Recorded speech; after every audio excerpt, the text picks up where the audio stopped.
Sejam muito bem-vindos ao EAD Unifatece. O futuro já começou. Essa frase nunca foi tão verdadeira.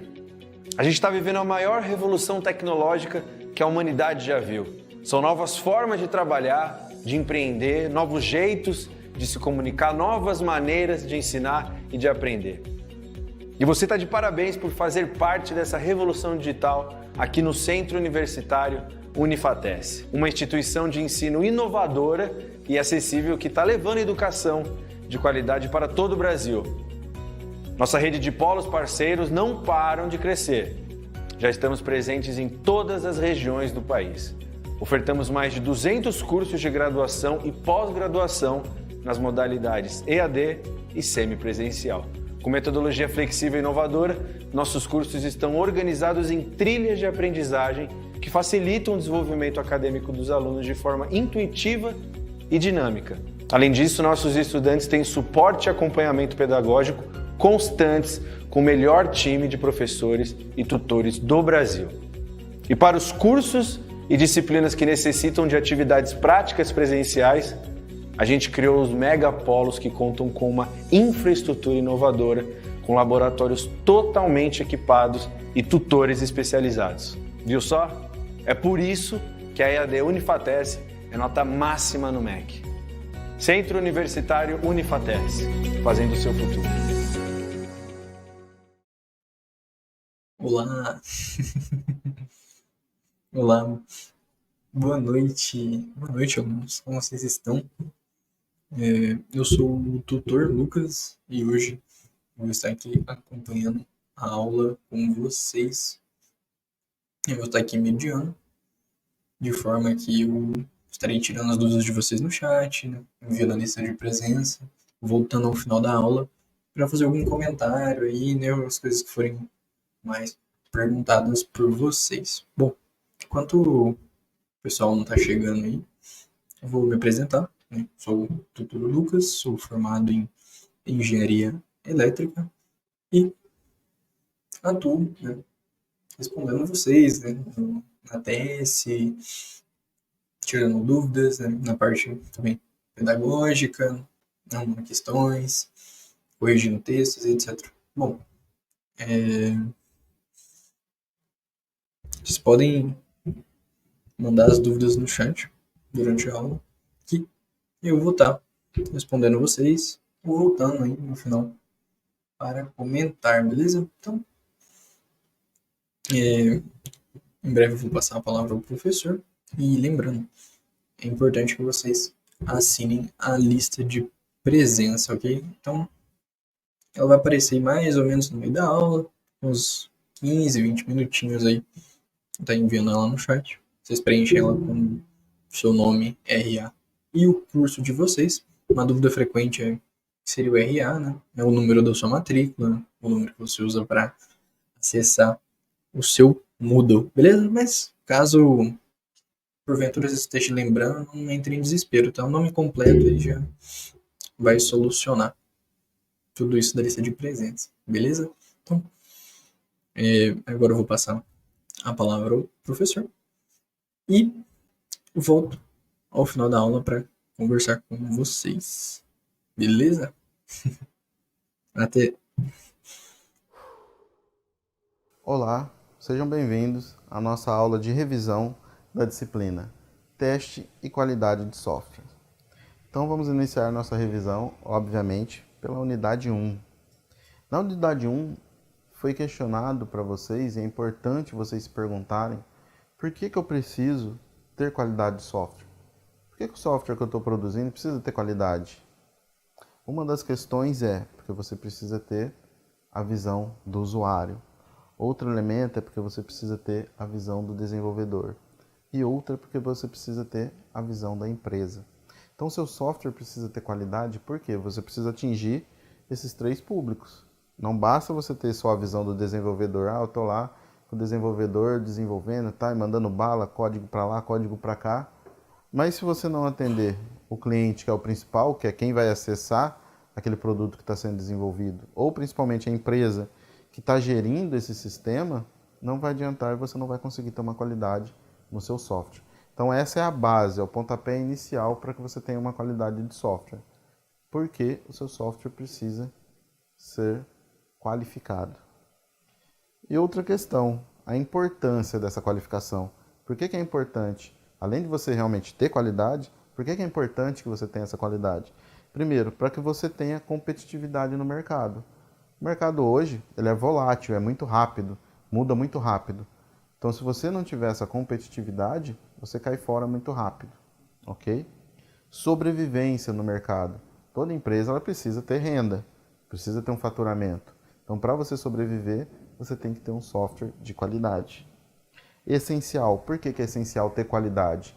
Porque, principalmente, para você exportar o seu trabalho, para você vender para outros mercados, para você vender para outro país, é necessário que você tenha uma qualidade, ou seja, que você possa realmente ter aquele selo, né, de qualidade do seu produto.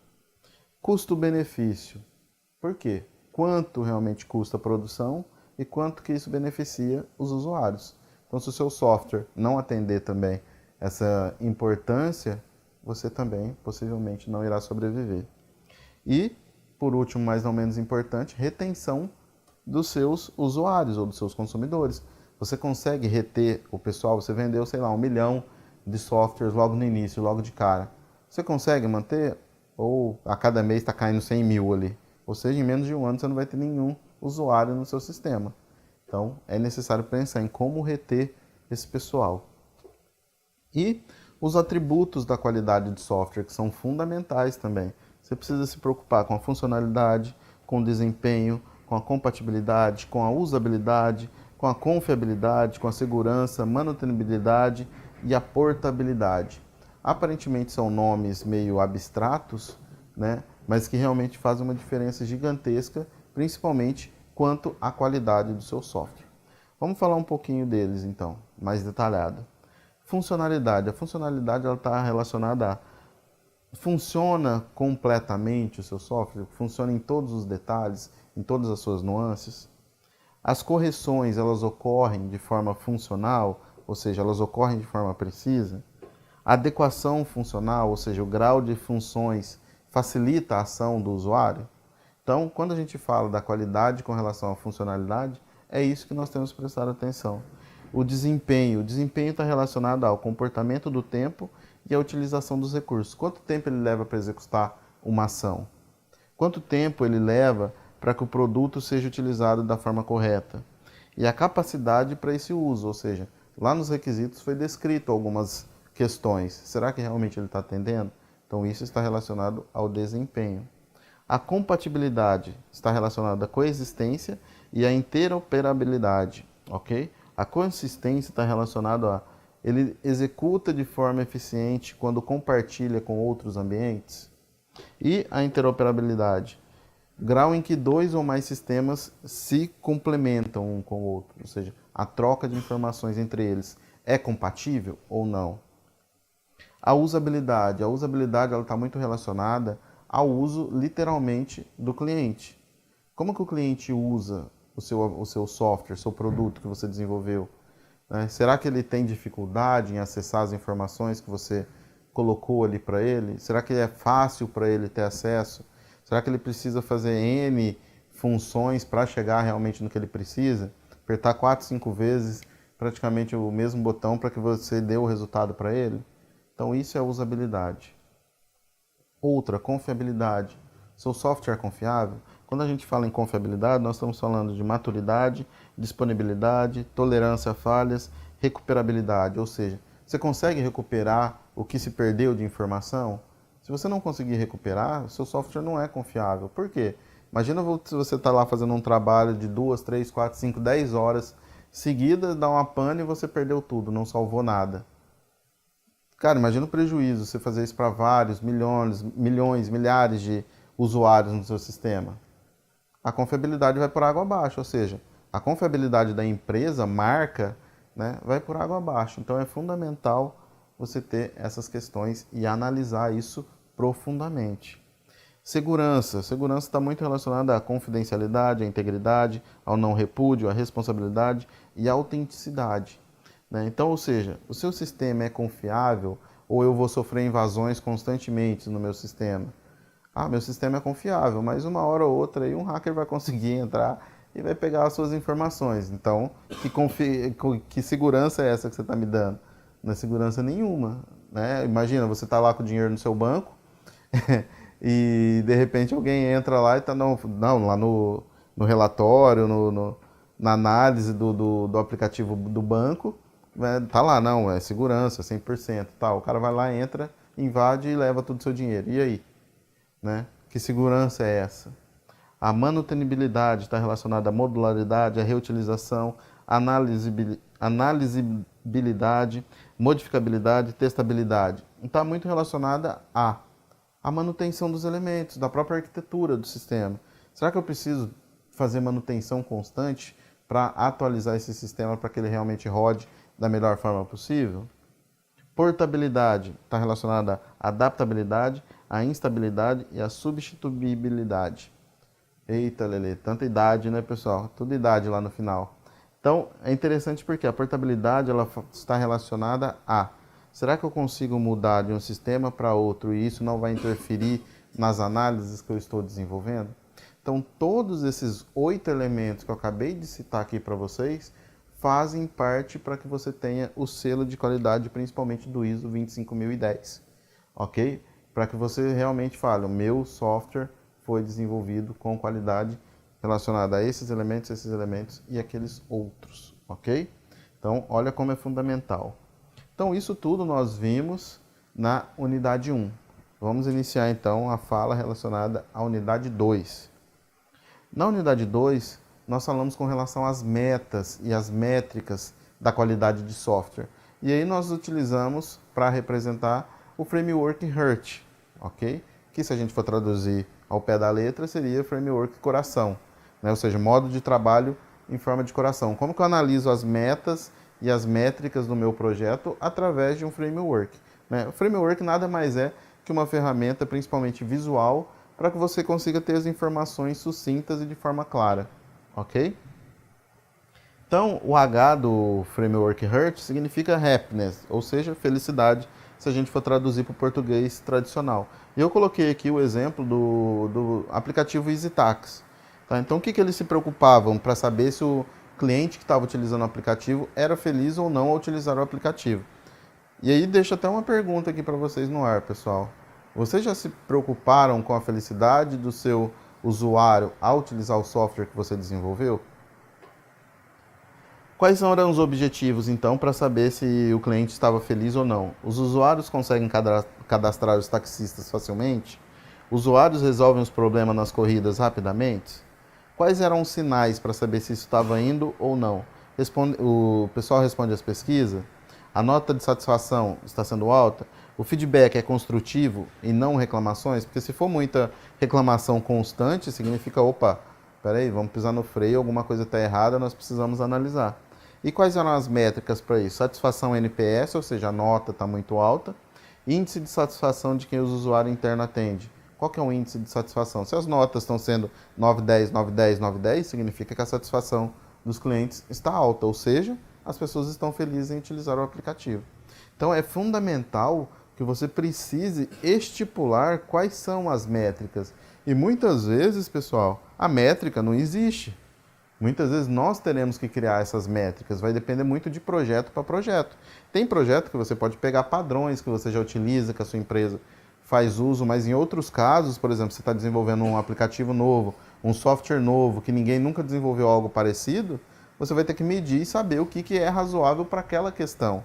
Aqui no caso deles, por exemplo, uma forma de saber isso era saber se eles eram felizes ou não ao utilizar. Outro, de repente, pode ser a pessoa consegue medir quantos cliques ela deu, por exemplo, nas redes sociais. Né? A gente sabe que eles medem muito pelos cliques.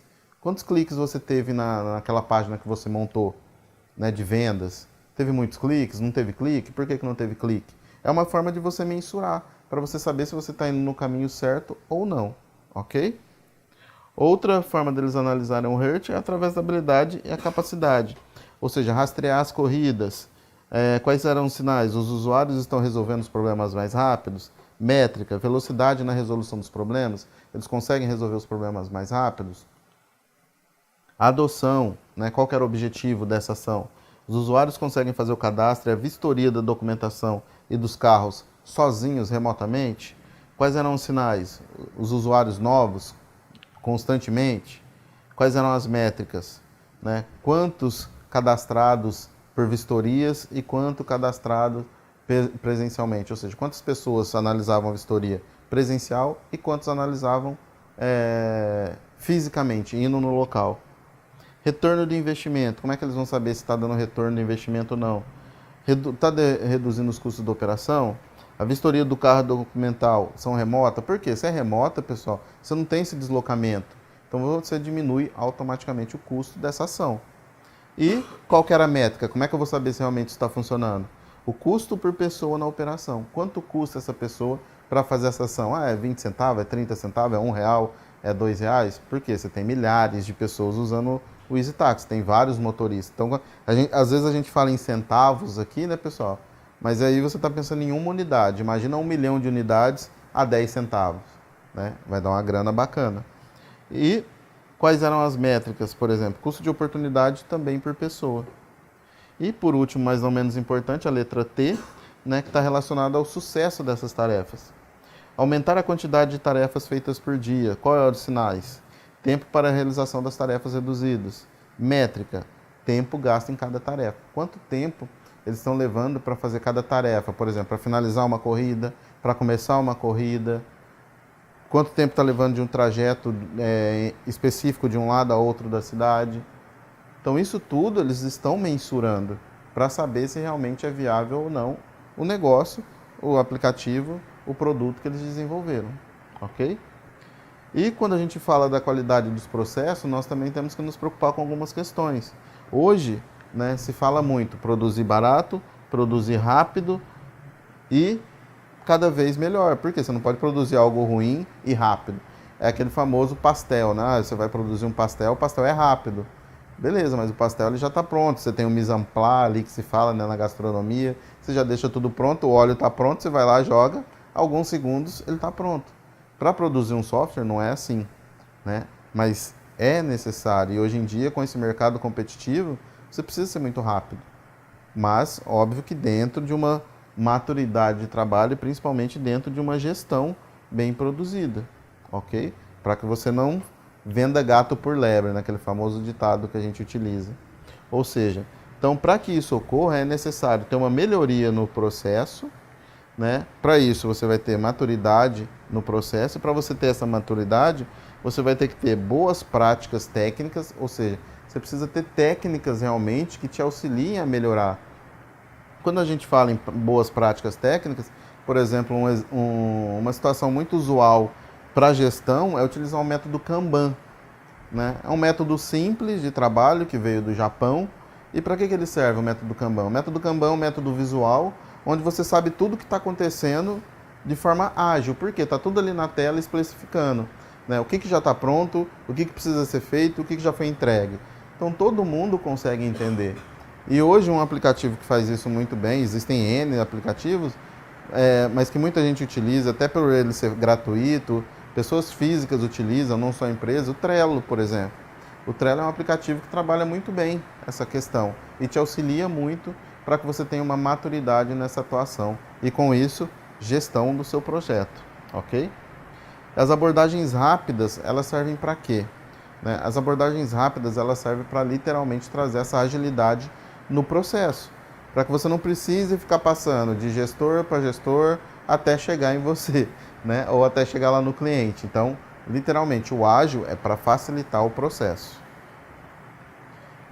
Agora vamos para a unidade 3. Então vamos lá, na unidade 3, nós começamos a falar mais especificamente a respeito dos testes. Na unidade 1 e na 2, nós falamos mais da qualidade. Mas para que você tenha essa qualidade, você precisa testar. E os testes foram analisados então a partir da unidade 3. Então na unidade 3, né, nós trouxemos uma seguinte questão e reflexão segundo Preston.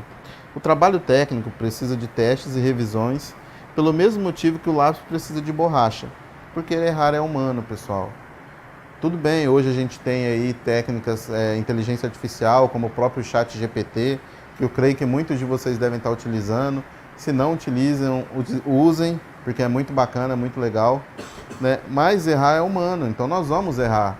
Então os testes não foram prescritos, não foram desenvolvidos para falar, você é ruim de serviço, você não presta. Não, é para realmente analisar, opa, tem uma falha aqui, vamos corrigir essa falha.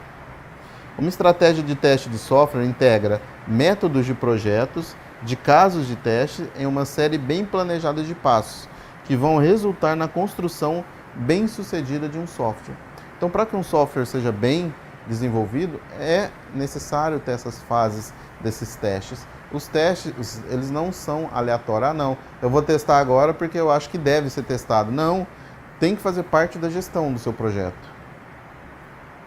A maioria dos erros ocorrem, por quê? Por falha humana. Por quê? O sistema só funciona porque você pediu para ele executar algo. Se você pediu para ele executar algo e esse algo foi colocado de forma errônea, não é erro do sistema, é erro de quem foi lá e digitou. Né? De repente você colocou um código que não era para colocar, um código errado. Acontece, como eu acabei de dizer. Nós somos humanos, nós estamos estressados, está corrido o dia, né? A entrega, o prazo está vencendo, a cobrança está em cima, você está virando noite. Então, errar é humano. Então, por isso que é importante testar. Então, os erros são cometidos 60% nas fases iniciais do desenvolvimento, e aí é muito importante a gente analisar, pessoal, porque se 60% ocorrem nas fases iniciais do processo, significa que os erros estão relacionados aos requisitos.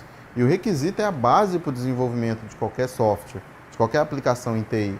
Então, ou seja, há uma falha gigantesca entre o que é colocado nos requisitos, o que é alocado, o que é solicitado pelo cliente e o que está sendo executado. Ou seja, parece que o cara está falando Y e ele está entendendo Z, né? Os desenvolvedores. Então, é uma falha muito grande. Então, temos que corrigir isso. 40% durante a implementação. Também é preocupante.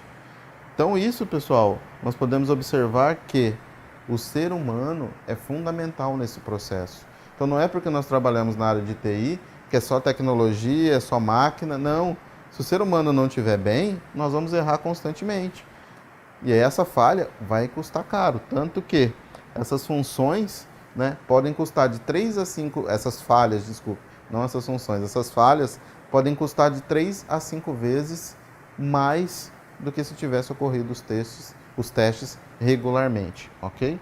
E óbvio, quando há teste, há verificação e há validação. Opa, testei, verifiquei, foi validado? Não foi validado? Por que não foi validado? Então, a verificação ela se refere ao conjunto das atividades que vão garantir que o software implementado corretamente e vai executar a sua função específica. Exemplo, estamos construindo o produto correto? A validação ela vai se referir a uma outra questão, refere-se ao conjunto de atividades que vão garantir que o software construído corresponde às exigências do cliente. Estamos construindo o produto certo? Por quê? Se a falha é comunicacional, o que acontece? Se o cliente pediu A e você está fazendo B, nós estamos construindo o produto certo? Opa, peraí, vamos parar, vamos analisar. Então é fundamental, pessoal, essa comunicação. E essa comunicação ela tem que ser uma comunicação de mão dupla. Não é só o gestor falando e não é só desenvolvedor, designers, equipe técnica, né? Não, tem que ser um diálogo e não um monólogo, ok? Aqui fica clara essa questão, né, da falta de comunicação, né? Então, o cliente explicou de uma maneira, mas olha o que o cliente queria. O cliente queria simplesmente um balanço de pneu para a filha brincar no parque, no fundo de casa. Mas olha como explicou pro gestor, que ele precisava de um balanço com 3 níveis e tal, e tal, e tal. Opa, o cara vai falar, então beleza, é isso, ele me explicou isso, é isso. Aí como que o gerente entendeu, né? Já não tem nada a ver com o que o cliente explicou, e muito menos com o que ele realmente queria. Como o analista projetou, olha como o programador codificou, e olha como o consultor descreveu, né? Cheio de pompa, circunstância, almofadado e tal. E aí, principalmente, pessoal, a falha de comunicação ocorre porque normalmente nada é documentado. Ou seja, se você não tem papel falando, como é que você vai falar? Cara, o que você me falou? Foi aquele famoso boca a boca? Então o gestor chegou no consultor, que chegou no analista e foi falando tudo de boca. Mas ninguém anotou nada em lugar nenhum. Por isso que a gestão de projeto é fundamental, mas usar a gestão da forma correta. Não é só falar que tem lá o gestor, não é só falar que tem as equipes, não é só falar que tem os testers, né? Não, é documentar tudo isso, deixar tudo isso muito escrito. Né? O PMBOK, que é o livro, a referência com relação à gestão de projeto, ele dita muito bem quais são o que gera, quais são a documentação necessária em cada fase do processo de construção. Então não foi à toa que ele foi desenvolvido daquela forma, não é à toa que ele é um catatal, né? Parece uma bíblia, de tão grande que é o PMBOK. Mas é para realmente não, ou evitar ao máximo que erros assim ocorram. Né? O que foi instalado? Praticamente nada. Como que foi cobrado o cliente? Né? Aquela gangorra, ó, quero 70% no início do projeto, 30% daqui 15 dias, né? E assim sucessivamente. Uma loucura. E o que o cliente realmente queria era algo simples. Então, é fundamental a análise de requisitos. Então, quando a gente fala dos testes, né, nós temos que nos preocupar muito com essas questões. E aí existem N tipos de testes que podem ser utilizados para que você tenha uma qualidade melhor, tipo teste unitário, teste de integração, teste de validação e testes de sistemas. O teste unitário é aquele que vai analisar unitariamente as suas alocações dentro do sistema que está sendo produzido, ok? E o teste de integração, ele vai saber se o seu sistema está integrado e vai conseguir se integrar com os outros sistemas a qual está conversando tudo ali. E o teste de integração é dividido em duas fases, o top-down e o bottom-up. O top-down significa o quê? Que ele vai analisar as alocações de acordo com uma hierarquia, de cima para baixo, ok? E o bottom-up é o contrário, ele vai começar a analisar de baixo para cima o sistema, ok? Existe o teste de integração ou a validação, ou seja, aquele que vai dar ok para o seu sistema.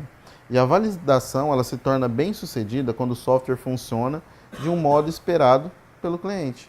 Cara, eu fui lá, comprei, ele fez o que ele tinha que fazer. Quer dizer que está validado. Se ele não fez o que ele tinha que fazer, opa, alguma coisa está errada ali. Porque ele foi desenvolvido para fazer aquilo. Por que ele não está fazendo?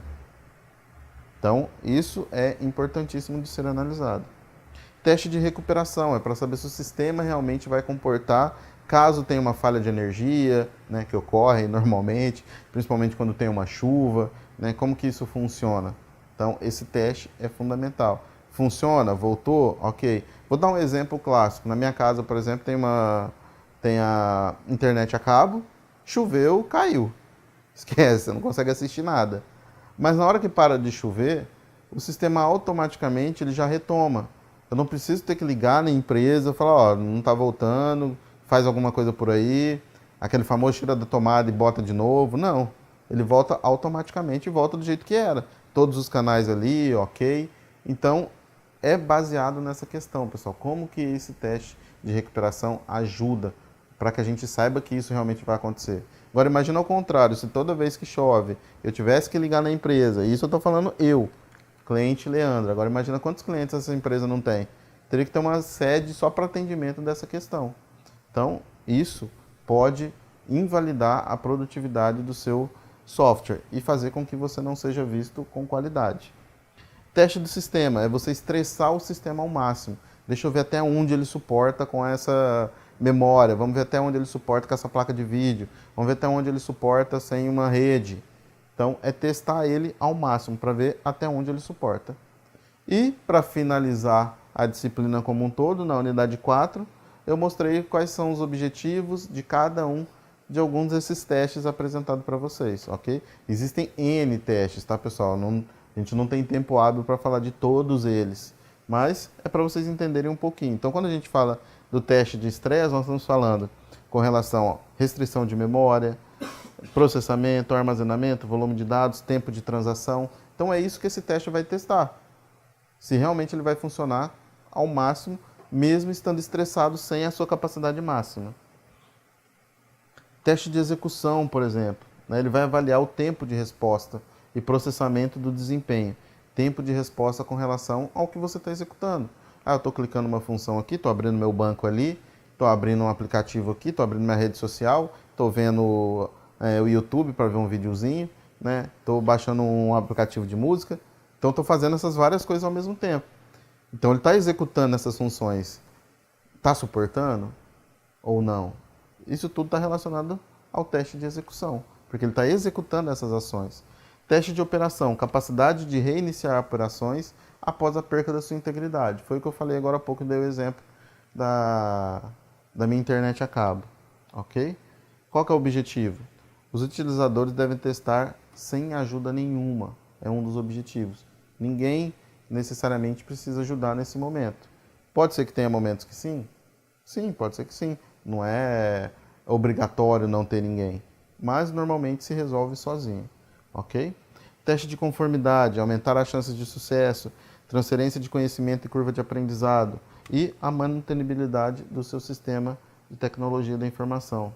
Teste de conformidade, né, é para ver se há a falta de comunicação, para saber se há problemas no processo, para saber se os padrões foram mal entendidos ou se todo mundo entendeu da melhor forma correta. E os testes de segurança, para saber se há segurança da sua informação, se seus dados não foram vazados em nenhum momento, se há riscos, se os riscos são altos, se os riscos são baixos. Se for baixo, o que você vai fazer? Se for alto, o que vai acontecer? Ok? E há também os testes funcionais, né? Como o teste de requisito, que é feito lá no início do processo, né? Normalmente os testes são preparados na fase inicial, para saber se realmente estão de acordo, se eles estão conversando entre si. Teste de regressão, para saber se você já fez uso daquele equipamento com determinada ação, mas você mudou agora. Por exemplo, você estava utilizando com 16 GB de memória RAM, né, e você substituiu para 32. Como é que ele vai funcionar? Então isso é o teste de regressão. Ou você diminuiu também, né? Pode ser o caso, tanto de aumento quanto diminuição. Ok? Teste de interconexão. Os sistemas estão conversando entre eles, está tendo uma comunicação ou não, está travando essa comunicação. Se estiver travando, é interessante você analisar o que está entrando de informação, o que está saindo. Estão conversando essas entradas e saídas dessas informações? E é isso, pessoal. Então, vemos agora a revisão da unidade 4. E para finalizar essa nossa aula de revisão, deixo para vocês aqui falando um pouquinho a respeito do fórum, da atividade fórum que vocês têm que executar, né? Então, aqui um exemplo do fórum, de que vocês irão executar lá, tá? Então, recentemente, estávamos trabalhando em um projeto de desenvolvimento de software, estávamos na fase dos testes. Durante os testes, foi-se identificado um problema bastante preocupante, que era o seguinte: o problema era que o software não estava processando corretamente os dados de entrada, quando recebia as informações de diferentes fontes. Isso estava causando falhas no sistema e resultando em inconsistências. Inicialmente, pensamos que o problema poderia estar relacionado com a validação dos dados de entrada, mas após análise mais detalhadas, descobrimos que a raiz do problema estava na falta de integração adequada do software com diferentes fontes de dados. Ou seja, para resolver esse problema, né, o que é necessário? Então eu quero que agora vocês coloquem aí o cérebro para funcionar, usem a criatividade de vocês, usem o aprendizado da disciplina para que vocês consigam resolver essa situação. De acordo com o que foi exposto, com o problema exposto, como que vocês resolveriam essa situação? O que vocês fariam? Como nós estamos falando de teste, que testes que vocês acham que seriam adequados utilizarem para poder resolver essa situação, ok? Chegamos ao final do nosso encontro. Deixo aqui as referências para que vocês possam estudar cada vez mais, que vocês compreendam cada vez mais e entendam cada vez mais sobre qualidade de software. É isso, pessoal. Nos vemos numa outra oportunidade. Fui! Opa! Bom, gente, voltando aqui, essa aula é incrível, aprendi muito tanto quanto vocês, né? A gente acompanhar a aula e revisar o conhecimento. Bom, eu estive aí no chat, né? Mandei umas coisinhas aí para vocês e dei aquela interagida.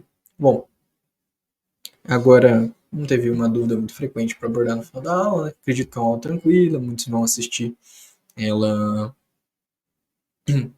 de forma assíncrona, né? Vão ver ela depois de ser lançada, e outros estão acompanhando aqui, inclusive parabéns a todos que estão acompanhando essa aula ao vivo, né?